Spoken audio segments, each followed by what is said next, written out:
Friends, if you want to watch super hit movie Planet of the Apes in English, then you must like this video. If you are visiting our channel for the first time, don't forget to subscribe to our channel. Friends, in today's video, the movie we're going to talk about is called Planet of the Apes.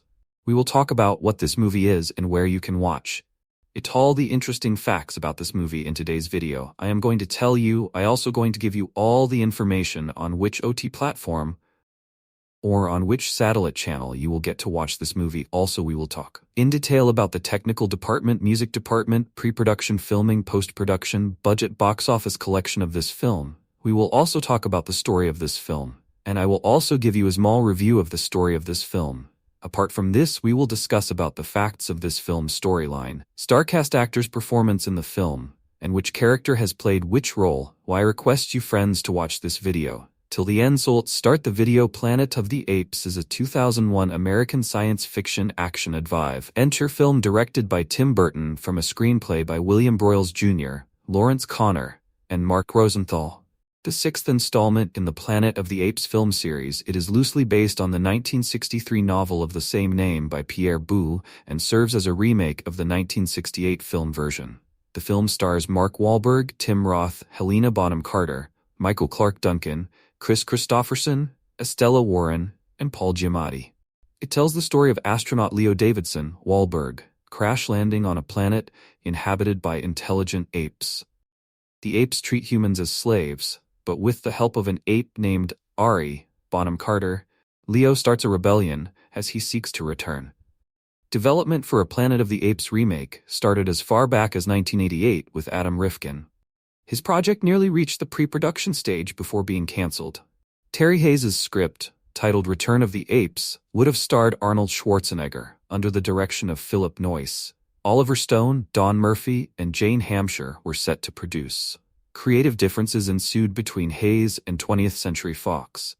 Chris Columbus, Sam Hamm, James Cameron, Peter Jackson, and the Hughes brothers later became involved. With Broyles Jr.'s script, Burton was hired as director, and the film was put into active development. Connor and Rosenthal rewrote the script, and filming took place from November 2000 to April 2001.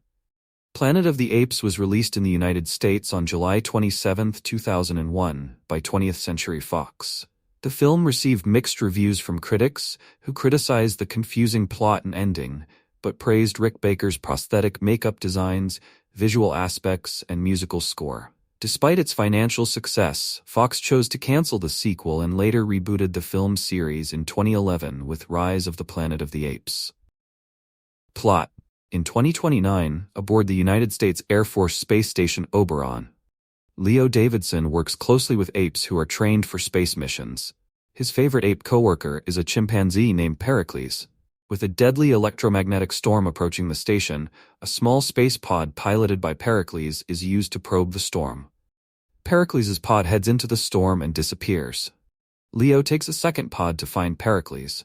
Entering the storm, Leo loses contact with the Oberon, and in 5021 AD crashes on a planet called Ashlar. He learns that the world is ruled by intelligent apes who treat humans as slaves.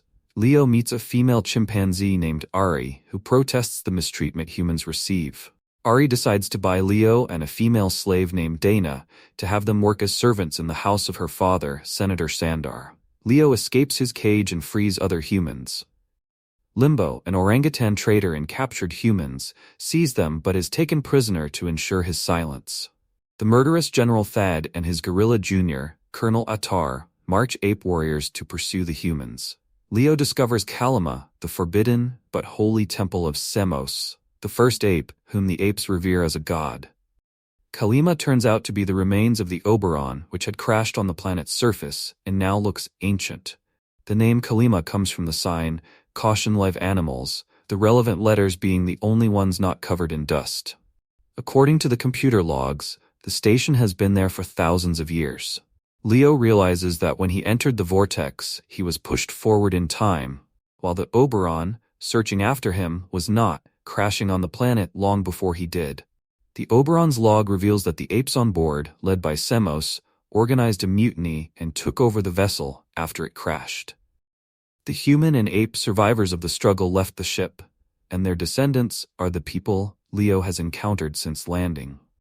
The apes arrive and attack the humans who have gathered to see Leo, although he evens the odds when he uses the Oberon's last fragments of fuel to fire a final blast at the first wave of apes. The battle stops when a familiar vehicle descends from the sky, which Leo immediately identifies as the pod, piloted by Pericles, the chimpanzee astronaut who was pushed in time as Leo was and had just now found his way to the planet, the electromagnetic storm releasing people from it in an opposite direction in time to their entrance, because they were traveling backward, not forward in time.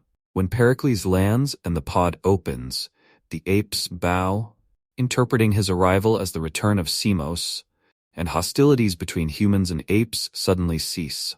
Pericles runs into the wreck of the Oberon, and Leo runs after him, followed by General Thade. Thade and Leo fight. Pericles tries to help Leo, but Thade throws him hard against a wall. Thade takes Leo's gun from him and tries to fire it at Leo. Leo sees that Thade is within the pilot's deck and closes the automatic door, trapping Thade inside. Thade fires the gun repeatedly at the door, but the ricochets create sparks that scare Thade, who huddles under a control panel. Deciding to escape Ashlar and return to Earth, Leo gives Pericles to Ari, who promises to look after him. After saying farewell to Ari and Dana, Leo climbs aboard Pericles' undamaged pod and travels through the same electromagnetic storm. Leo crashes in Washington, D.C. on Earth and looks up at what appears to be the Lincoln Memorial, only to find that it is now a monument memorializing General Thade. A swarm of police officers, firefighters, and news reporters descend upon him, revealed to all be apes as Leo realizes that he is on ape-dominated Earth. Cast apes Tim Roth as General Thade, an ambitious and brutal chimpanzee military commander who wants control over the ape civilization. Thade intends to marry Ari, but she denies him due to his cold soul. Gary Oldman was originally cast in the role, but dropped out for financial reasons. Oldman would later appear in Dawn of the Planet of the Apes as Dreyfus, one of the film's antagonists. Roth declined the role of Severus Snape in Harry Potter and the Sorcerer's Stone because of his commitment to Planet of the Apes. Alan Rickman was eventually cast as Snape. Roth rewrote some scenes to give his character a more frightening presence. Helena Bonham Carter as Ari, a virtuous chimpanzee who protests the way humans are treated. She helps Leo lead the rebellion. Burton met Bonham Carter while casting for the film, telling her, "Don't take this the wrong way, but you were the first person I thought of to play a chimpanzee." They were in a relationship for 13 years and had 2 children. Michael Clark Duncan as Colonel Attar, a guerrilla military officer who was Thade's associate and second in command. Jimon Hounsou had turned down the role because of scheduling conflicts with the Four Feathers. Ron Perlman was also a potential candidate that Rick Baker vouched for and even did a design on an old Life cast, Paul Giamatti as Limbo, an orangutan who works in the trade business of human slaves. Limbo is caught in the conflict between humans and apes and tries his best to survive. Giamatti drew inspiration from W.C. Fields for his performance. Cary Hiroyuki Tagawa as General Kroll, a firm but fair guerrilla and former military leader whose career had been destroyed by Thade. Kroll became a servant of Senator Sandar and assisted the humans in their rebellion. David Warner as Senator Sandar, a chimpanzee politician and Ari's father. Lisa Marie as Nova, Senator Nato's chimpanzee companion. Glenn Shadix as Senator Nato, an orangutan politician in Ape Society Humans. Mark Wahlberg as Captain Leo Davidson, an astronaut who accidentally enters a portal to another world inhabited by intelligent apes and is captured by them. Leo leads a rebellion of the planet's humans. Wahlberg had backed out of a commitment to Ocean's 11 to take this role in Planet of the Apes. Matt Damon was eventually cast in the Ocean's 11 role, whereas other actors contending for the Leo Davidson role wanted to see the script before signing a contract. Wahlberg signed on after a 5-minute meeting with Burton. To avoid evoking associations with his previous work as an underwear model, Wahlberg did not wear a loincloth, even though Heston had worn one in the original film. Chris Christopherson as Karubi, Dana's father. Karubi is killed by Thade while trying to escape. Christopherson had immediately agreed to be cast. The director Tim Burton is a hero of mine. I have 8 kids and we've seen all of his films from Pee-wee's Big Adventure to Sleepy Hollow many times. Estella Warren as Dana. A female slave and Karubi's daughter, she develops a romantic attraction to Leo Eric Avari as Tivol, a member of the human resistance, Luke Eberl as Byrne, a young human who fights in the rebellion, Evan Dexter Park as Gunnar, a member of the human resistance. Other roles include Freda Fo Shen Bon, Chris Ellis, Carl Vasich, Anne Ramsey, LeCall Grace Alexander, Michael Jace, Mad Frank Santos, Andrea Grano, Madge Maria Cooper, Cam Heskin, friend at Leo's party, and Melody Perkins, friend at Leo's party. Jonah and Jacob both uncredited as Pericles, the trained chimpanzee who works with Leo on the space station. There are also cameo appearances by Charlton Heston, uncredited, as Zaius, Thade's father, and Linda Harrison, the woman in the cart. Both participated in the first two films in the original series, Planet of the Apes, 1968, and Beneath the Planet of the Apes, 1970, as George Taylor and Nova, respectively. Development. Late 1980s, 20th century. Fox president Craig Baumgarten was impressed with Adam Rifkin's filmmaking with Never on Tuesday. In 1988, Rifkin was brought in the studio to pitch ideas for films. Rifkin, being a fan of the 1968 Planet of the Apes, felt it was best to continue the film series. Having independent film experience, I promised I could write and direct a huge-looking film for a reasonable price and budget, like Aliens. Fox commissioned Rifkin to write what amounted to a sequel, but not a sequel to the fifth film, an alternate sequel to the first film. He took influences from Spartacus, with the storyline being the ape empire had reached its Roman era. A descendant of Charlton Heston's character named Duke would eventually lead a human slave revolt against the oppressive Romanesque apes, led by General Izon. A real sword and sandal spectacular, monkey style. Gladiator did the same movie without the ape costumes. Titled Return to the Planet of the Apes, the project was put on fast track and almost entered pre-production. Rick Baker was hired to design the prosthetic makeup with Danny Elfman composing the film score. Tom Cruise and Charlie Sheen were in contention for the lead role. I can't accurately describe in words the utter euphoria I felt knowing that I, Adam Rifkin, was going to be resurrecting the Planet of the Apes. It all seemed too good to be true. I soon found out it was. Days before the film was to commence pre-production, new studio executives arrived at Fox, which caused creative differences between Rifkin and the studio. Rifkin was commissioned to rewrite the script through various drafts. The project was abandoned until Peter Jackson and Fran Walsh pitched their own idea, with the apes going through a renaissance. In the story, the ape government becomes concerned over the new artworks. The humans are revolting and the liberal apes shelter a half-human, half-ape from the gorillas. Roddy McDowall was enthusiastic about their proposal and agreed to play the Leonardo da Vinci-type character they had written for him. However, the executive Jackson spoke to was not a fan of the series and seemingly unaware of McDowall's involvement in the series, and Jackson turned his attention back to Heavenly Creatures, Oliver Stone. By 1993, Fox hired Don Murphy and Jane Hampshire as producers. Sam Raimi and Oliver Stone were being considered as possible directors, though Stone signed on as executive producer co-writer with a $1 million salary. On the storyline, Stone explained in December 1993, it has the discovery of cryogenically frozen Vedic apes who hold the secret numeric codes to the Bible that foretold the end of civilizations. It deals with past versus the future. My concept is that there's a code inscribed in the Bible that predicts all historical events. The apes were there at the beginning and figured it all out. Stone brought Terry Hayes to write the screenplay entitled Return of the Apes. Set in the near future, a plague is making humans extinct. Geneticist Will Robinson discovers the plague is a genetic time bomb embedded in the Stone Age. He time travels with a pregnant colleague named Billy Ray Diamond to a time when Paleolithic humans were at war for the future of the planet with highly evolved apes.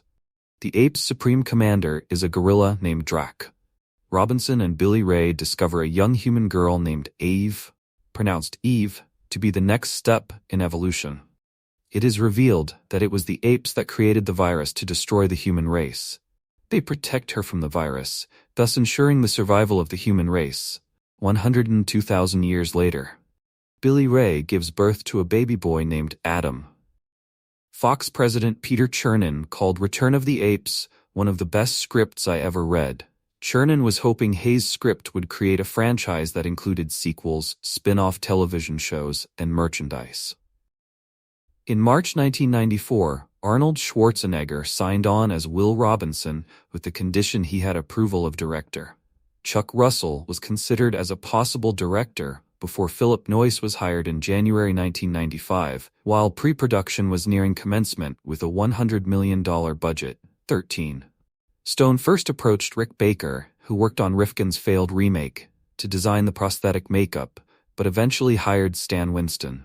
Fox became frustrated by the distance between their approach and Hayes' interpretation of Stone's ideas.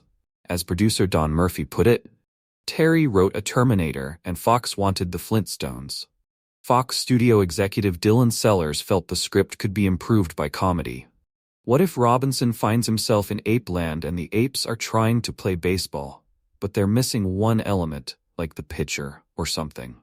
Sellers continued, Robinson knows what they're missing, and he shows them, and they all start playing. Sellers refused to give up his baseball scene, and when Hayes turned in the next script, sans baseball, Sellers fired him. Dissatisfied with Sellers' decision to fire Hayes, Noyce left Return of the Apes in February 1995 to work on The Saint. Columbus and Cameron Stone pursued other films of his own. Chernin was replaced by Thomas Rothman, and a drunken Sellers crashed his car, killing a much-loved colleague and earning jail time, while producers Murphy and Hampshire were paid off. After they got rid of us, they brought on Chris Columbus, Murphy stated. Then I heard they did tests of apes skiing, which didn't make much sense. Stan Winston was still working on the makeup designs. Columbus brought Sam Hamm, his co-writer on an unproduced Fantastic Four script, to write the screenplay. We tried to do a story that was simultaneously an homage to the elements we liked from the 5 films, and would also incorporate a lot of material from Pierre Boulez's novel that had been jettisoned from the earlier production. Hamm continued. The first half of the script bore little resemblance to the book, but a lot of the stuff in the second half comes directly from it, or directly inspired by it. Hamm's script had an ape astronaut from another planet crash landing in New York Harbor, launching a virus that will make human beings extinct. Dr. Susan Landis, who works for the Centers for Disease Control and Prevention, and Alexander Troy, an Area 51 scientist, used the Apes spacecraft to return to the virus planet of origin, hoping to find an antidote. They find an urban environment where apes armed with heavy weapons hunt humans. The main villain was Lord Zaius. In contrast to Dr. Zaius, Lord Zaius was very cruel to the humans. Landis and Troy discover the antidote and return to Earth, only to find in their 74-year absence that apes have taken over the planet. The Statue of Liberty's once proud porcelain features have been crudely chiseled into the grotesque likeness of a great grinning ape. Schwarzenegger remained attached, but Fox had mixed emotions with Hamm's script. When Columbus dropped out in late 1995 to work on Jingle All the Way, Fox offered the director's position to Roland Emmerich in January 1996. James Cameron was in talks during the filming of Titanic as writer and producer. Cameron's version would have drawn elements from the original film and its sequel Beneath the Planet of the Apes. After the financial and critical success of Titanic, Cameron dropped out. After learning about his previous involvement, Chernin and Rothman met with Peter Jackson to learn about his original Renaissance idea. Jackson turned down directing the film with Schwarzenegger and Cameron as his producer, recognizing they would probably conflict over the direction. Schwarzenegger left to work on Eraser. Michael Bay then turned down the director's position. Jackson again turned down the project while facing the possible cancellation of The Lord of the Rings in 1998, because he was unenthusiastic following Roddy McDowall's death. In mid-1999, the Hughes brothers were interested in directing, but were committed to From Hell, pre-production. In 1999, William Broyles Jr. turned down the chance to write the script, but decided to sign on when I found out I could have an extensive amount of creative control. Fox projected the release date for July 2001, while Broyles sent the studio an outline and a chronicle of the fictional planet, Ashlar. Entitled The Visitor and billed as Episode 1 in the Chronicles of Ashlar. Broyles' script caught the attention of director Tim Burton, who signed on to direct the film in February 2000. The film deviated from Burton's usual Gothic films. I wasn't interested in doing a remake or a sequel of the original Planet of the Apes film, Burton said later. But I was intrigued by the idea of revisiting that world. Like a lot of people, I was affected by the original film. I wanted to do a reimagining. Richard D. Zanuck, who served as the president of the studio around the original film's release, signed on as producer in March. Under Burton's direction, Broyles wrote another draft, but his script was projected at a $200 million budget. Fox wanted to cut it to $100 million. In August 2000, 2 months before principal photography, Fox brought Lawrence Konner and Mark Rosenthal for rewrites. Broyles had a lot of respect with the work they Konner and Rosenthal did, and to think that given what I'd done and given what Tim wanted, they navigated the right course. One of the considered endings had Leo Davidson crash landing at Yankee Stadium, witnessing apes playing baseball. Various alternatives were considered before the filmmakers decided on the final one. The production of Planet of the Apes was a difficult experience for Burton. This was largely contributed by Fox's adamant release date, July 2001, which meant that everything from pre-production to editing and visual effects work was rushed. Konner and Rosenthal were rewriting the script even as sets were being constructed. Ari, Helena Bonham Carter's character, was originally a princess. She was changed to a senator's daughter with a liberal mentality. One of the drafts had General Thade, Tim Roth's character, as an albino gorilla, but Burton felt chimpanzees were more frightening. Limbo, Paul Giamatti's character, was supposed to turn into a good guy. There was supposed to be this touching personal growth thing at the end. Giamatti reflected. But Tim Burton and I both thought that was kind of lame, so we decided to just leave him as a jerk into the end. Burton wanted to begin filming in October 2000, but it was pushed back to November 6, 2000 and ended in April 2001. Filming for Planet of the Apes began at Lake Powell, where parts of the original film were shot. Due to a local drought, production crews had to pump in extra water. The film was mostly shot at Sony Picture Studios in Culver City, California, while other filming locations included lava plains in Hawaii and Trona Pinnacles at Ridgecrest. To preserve secrecy, the shooting script did not include the ending. Fox considered using computer-generated imagery to create the apes, but Burton insisted on using prosthetic makeup designed by Rick Baker. Baker was previously involved with Adam Rifkin's and Oliver Stone's unproduced remakes. Burton commented, "I have a relationship with both of them, Winston and Baker, so that decision was hard," he says. Stan worked on Edward Scissorhands and Baker did Martin Landau's makeup as Bela Lugosi in Ed Wood. On his hiring, Baker explained, "The original 1968 film was such a landmark makeup picture, and I just had the hardest time turning it down. I'm a big makeup geek and a big ape geek, and I just thought, I really have to do this." Baker previously worked with designing ape makeup on King Kong, Greystoke, The Legend of Tarzan, Lord of the Apes, Gorillas in the Mist, and the 1998 remake of Mighty Joe Young. The makeup ranged from 2 to 4.5 hours to apply, and an hour to remove. Burton explained, "It's like going to the dentist at 2 in the morning and having people poke at you for hours. Then you wear an ape costume until 9 at night." Burton was adamant that the apes should be substantially more animal-like, flying through trees, climb walls, swing out of windows, and go apeshit when angry. For a month and a half before shooting started, the actors who portrayed apes attended ape school under the choreography of Terry Notary. Industrial Light and Magic, Rhythm and Hughes Studios, and Animal Logic were commissioned for the visual effects sequences. Rick Heinrichs served as the production designer, and Colleen Atwood did costume design. To compose the film score, Burton hired regular collaborator Danny Elfman, who had previously been set as composer when Adam Rifkin was attached to do his own remake of the original back in 1989, before various filmmakers, including but eventually Burton himself, were attempted to do so later on. Elfman noted that his work on Planet of the Apes contained more percussion instruments than usual. During filming, Roth held a grudge against Heston due to his work with the National Rifle Association. It was very difficult for me. On one level, there's the man and he's my dad. But on the other level, the whole NRA thing is what it is now. I'm so against it, very vocally so. But it was inappropriate for the workplace. If I'm going to talk to him, I'll talk to him outside the workplace. So it was just two guys in makeup doing a scene. Roth later claimed he would not have appeared in the film had he known he would be sharing a scene with Heston.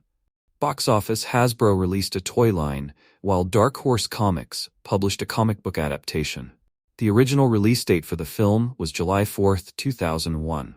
Planet of the Apes was released on July 27, 2001 in 3,500 theaters across the United States and Canada, grossing $25 million on its opening day. For its opening weekend, it would go on to collect a total gross of $68,532,960. This was the second highest opening weekend of 2001, after Harry Potter and the Sorcerer's Stone. The film also dethroned Star Wars Episode I: The Phantom Menace for having the best opening for a 20th Century Fox movie. At that point, it had the second highest opening weekend of any film, behind The Lost World: Jurassic Park. It was the second film of the year to cross the $60 million mark during its first 3 days, following The Mummy Returns. This record was later matched by Monsters, Inc. and Rush Hour 2. Both the latter film and Planet of the Apes teamed up with Jurassic Park 3 and American Pie 2 to become the first 4 consecutive films to make an opening weekend above the $45 million mark. Planet of the Apes crushed X-Men's record for having the largest July opening weekend. The film held that record until Austin Powers and Goldmember took it in 2002. It also achieved the record for generating the highest non-sequel July opening weekend, which was held until 2007, when it was overtaken by Transformers 49. Additionally, the film surpassed Batman Returns for scoring the biggest opening weekend for a Tim Burton film.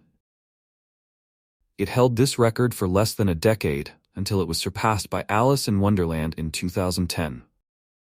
For its second weekend, the film made a total of $28.5 million. Meanwhile, Planet of the Apes began to expand to Asian countries. While the film was unable to take the top chart spot from Hayao Miyazaki's Spirited Away, its opening was still a strong start to the company's international rollout in one of the most significant international territories. Plus, it had a record opening in Brazil. It took in $1.5 million from 366 screens, beating the previous record held by Independence Day. In Mexico, Planet of the Apes earned $3.1 million from 547 screens, making it the second largest movie opening in the country, after Dinosaur. The film grossed $180,000 and $11,007 in the United States and Canada, and $182,200 elsewhere, for a worldwide total of $362,211,740.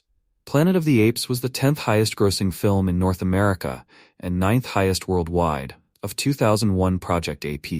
To help promote the release of Planet of the Apes, 20th Century Fox collaborated with Geocaching 56 and released an internet marketing campaign nicknamed Project AP that involved people going out into the real world.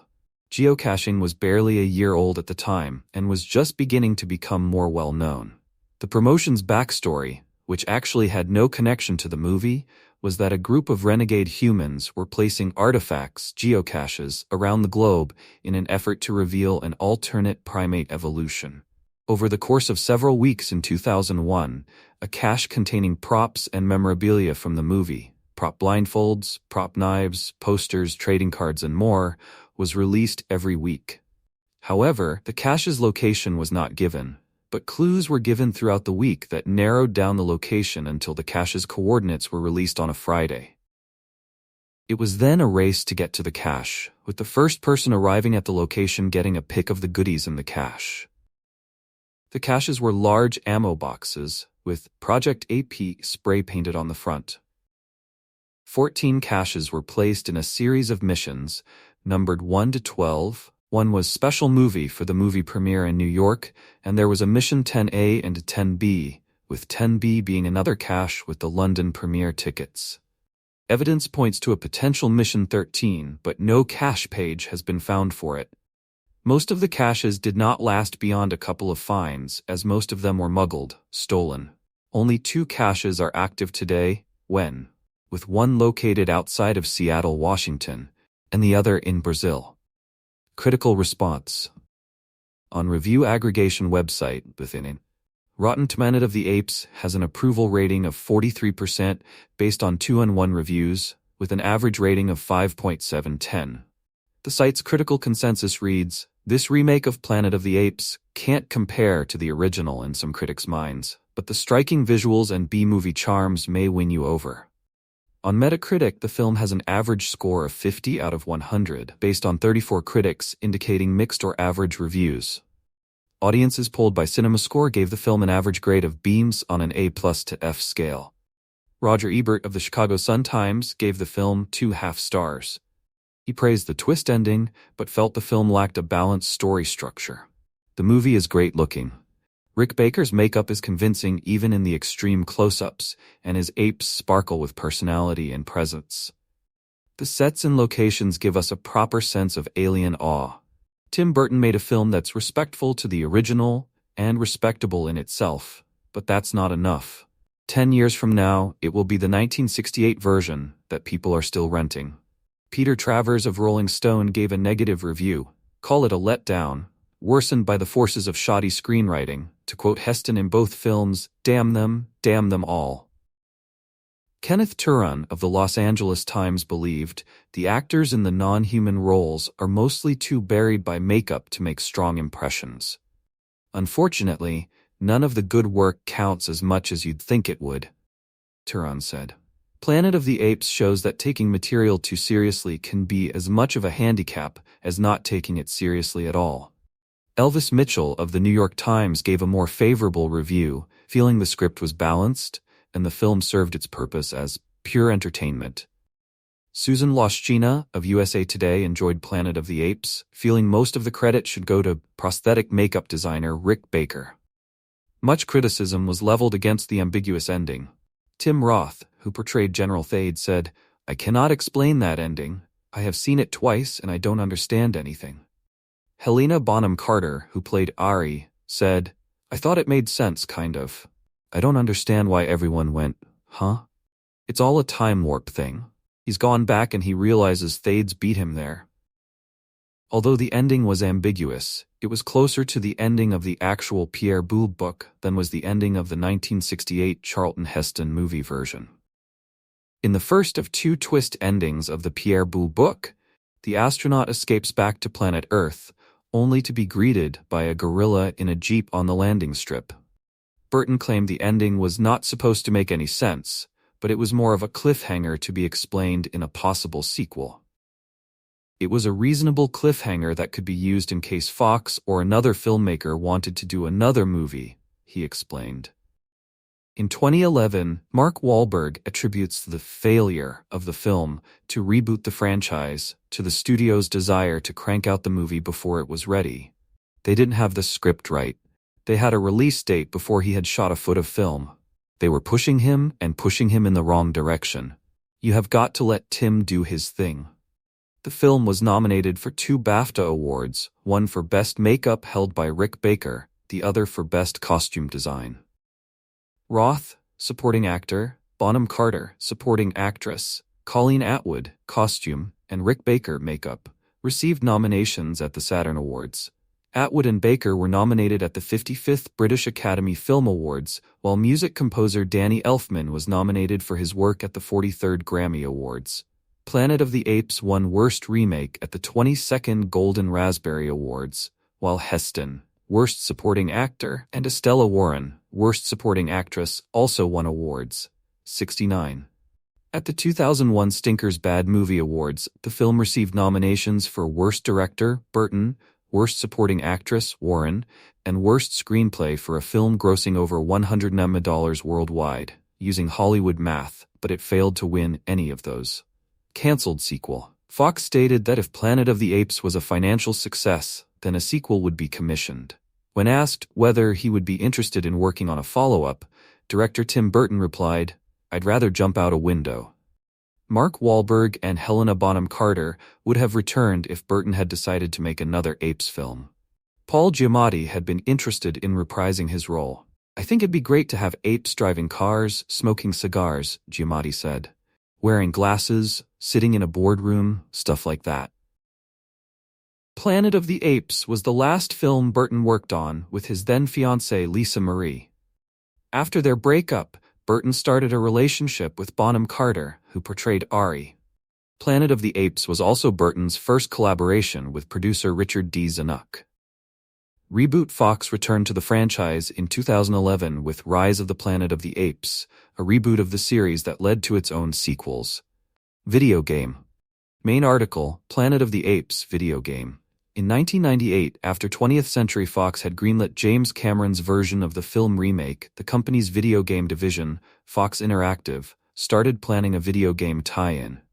The film project went on hold when Cameron pulled out, but Fox Interactive remained confident a remake would progress eventually and continued with the game. Fox contracted French company Visiware as developer. With the film on hold, the creators developed their own story inspired by Boule's novel and the original films. The game is an action-adventure in which the player controls astronaut Ulysses after he crashes on the planet of the apes. It was developed for PC and PlayStation. The game experienced serious delays due to setbacks with the film project and Fox Interactive's decision to co-publish with a third party. Despite its long development, it missed the debut of Burton's film. Fox Interactive and co-publisher Ubisoft finally released the PC version on September 20, 2001. The PlayStation version followed on August 22, 2002. The game received mostly negative reviews. Additionally, Ubisoft and developer Taurus Games produced a substantially different Planet of the Apes game for Game Boy Advance, Game Boy Color. It is a side-scroller following the first two films. The player controls astronaut Ben on the Planet of the Apes. The Game Boy versions received average reviews. Home media, Planet of the Apes was released on DVD and VHS on November 20, 2001. DVD rentals grossed $40.8 million in the United States as of December 2001. This THX-certified 2-disc DVD release features rare Nuon technology, which can only be used on Nuon-enhanced DVD players. These Nuon features include vidis and various zoom points during the film. The first disc features audio commentaries with Tim Burton and Danny Elfman, cast and crew profiles, and enhanced viewing mode. It also contains a DTS 5.1 audio track and DVD-ROM. On the second disc, there are extended scenes, an HBO special, the making of Planet of the Apes, behind-the-scenes footage, theatrical trailers, TV spots, previews for Moulin Rouge and Dr. Dolittle 2, posters and press kit, a music promo, screen tests, galleries, multi-angle featurettes, and more. Tim Burton's Planet of the Apes wants to be all things to all men and all apes. It's an action picture and a satire of an action picture. It's a comedy and then it gets serious. It's a social satire and then backs away from pushing that angle too far. It even has a weird intraspecies romantic triangle in it, and it has a surprise ending that I loved, even though Matt Drudge spoiled it last weekend with a breathless scoop. The movie could have been more. It could have been a parable of men and animals, as daring as Animal Farm. It could have dealt in social commentary with a sting and satire that hurt. It could have supported or attacked the animal rights movement. It could have dealt with the intriguing question of whether a man and a gorilla having sex is open-mindedness or bestiality, and if bestiality in both directions. It could have, but it doesn't. It's a cautious movie, earning every letter and numeral of its PG-13 rating. Intellectually, it's science fiction for junior high school boys. I expected more. I thought Burton would swing for the fence. He plays it too safe, diffusing his momentum with little nudges to tell you he knows it's only a movie. The 1968 Planet of the Apes was made before irony became an insurance policy. It made jokes, but it took itself seriously. Burton's Planet has scenes that defy us to believe them. His hero survives 2 bumpy crash landings that look about as realistic as the effects in his Mars attacks. And it backs away from any kind of risky complexity in its relationships. The key couple consists of Leo, Mark Wahlberg, who is the human hero, and Ari, Helena Bonham Carter, who is the Eleanor Roosevelt of the Apes. They're attracted to each other, but don't know what to do about it. And the screenplay gives them little help. Leo is also supposed to be linked romantically, I guess, with a curvy blonde human named Dana, Estella Warren. But her role has been so abbreviated that basically all she does is follow along looking at Leo either significantly or winsomely, as circumstances warrant. At the end, he doesn't even bid her a proper farewell. Leo, to be sure, is not one for effusive emotional outbursts. He's played by Wahlberg as a limited and narrow person with little imagination, who never seems very surprised by anything that happens to him. Like, oh, to take a random example, crash landing on a planet where the apes rule the humans. He's a space jockey type, trained in macho self-abnegation, who is great in a crisis but doesn't offer much in the way of conversation. His basic motivation seems to be to get himself off the planet, and to hell with the friends he leaves behind. He's almost surly sometimes as he leads his little band through the wilderness. The most human character in the movie is, in fact, the chimpanzee Ari, who believes all species were created equal, casts her lot with the outcast humans, and tells Leo, "You're sensitive," a welcome quality in a man. Helena Bonham Carter invests this character with warmth, personality, and distinctive body language. She has a way of moving that kids itself. There's also juice in a character named Limbo, Paul Giamatti, a scam artist who has a deal for everyone, and a lot of funny one-liners. That he sounds like a carnival pitchman should not be held against him. The major ape characters include the fearsome Jen Thade, Tim Roth, his strong but occasionally thoughtful guerrilla Lieutenant Attar, Michael Clark Duncan, and Sen Sandar, David Warner, who is a parliamentary leader and Ari's father. There's also a cameo for Charlton Heston, as a wise old ape who inevitably introduces a gun into the plot and has a curmudgeonly exit line. Watching the apes is fun all during the movie, while watching the humans usually isn't. The movie works hard to bring the apes to life, but unwisely thinks the humans can take care of themselves. It's interesting that several different simian species coexist in the planet's ape society. It may be a little hard to account for that, given the logic of the movie, although I will say no more. One major change between this film and the earlier one is that everyone, apes and humans, speak English. The movie explains why the apes speak English but fudges on how they learn to speak at all. The movie is great looking. Rick Baker's makeup is convincing even in the extreme close-ups, and his apes sparkle with personality and presence. The sets and locations give us a proper sense of alien awe, and there's one neat long shot of the Ape City mountain that looks, when you squint a little, like Xanadu from Citizen Kane. There are lines inviting laughs, extremism in the defense of apes is no vice, and others unwisely inviting groans. If you show me the way out of here, I promise I'll show you something that will change your life forever. And a priceless moment when Leo wants to stop the squabbling among his fugitive group of men and apes, and barks. Shut up. That goes for all species. Planet of the Apes is the kind of movie that you enjoy at times, admire at times, even really like at times, but is it necessary? Given how famous and familiar Franklin J. Schaffner's 1968 film is, Tim Burton had some kind of an obligation to either top it or sidestep. Instead, he pays homage. He calls this version a reimagining, and so it is. But a reinvention might have been better. Burton's work can show a wild and crazed imagination. But here he seems reined in. He's made a film that's respectful to the original and respectable in itself, but that's not enough. 10 years from now, it will be the 1968 version that people are still renting. Distributed by 20th Century Fox, release date July 27, 2001, running time 120 minutes, country United States, language English, budget $100 million, box office $362 million. So guys, this is their view of Planet of the Apes movie and some information about it. How do you like our today's video? Please let us know by commenting, and if you like this video, please like it, share it, and don't forget to subscribe to our channel. Thanks for watching.